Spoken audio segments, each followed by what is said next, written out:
Hola, Hola. hoy hace muy buen tiempo. Sí, el tiempo está perfecto. Me encantan estos días. A mí también. Por cierto, soy Mateo. Mucho gusto.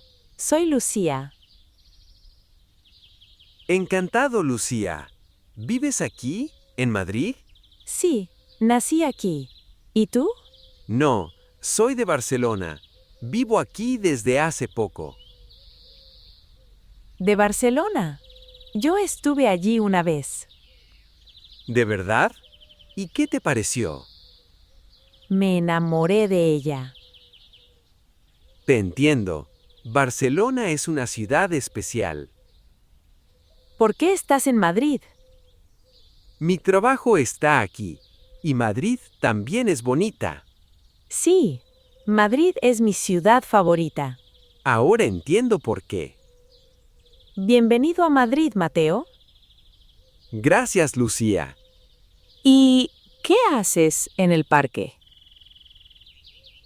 Solo paseo. Todavía no conozco bien Madrid. ¿Tienes un lugar favorito en Madrid? Todavía no. ¿Y tú? Este parque.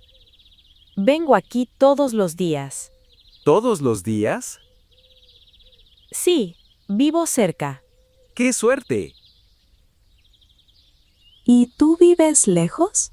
No, a 10 minutos a pie. Buen barrio. Sí, me gusta. Es tranquilo y bonito. ¿Tienes familia aquí? No, estoy solo. ¿Y tú? Sí, mis padres y mi hermana. ¡Qué bien!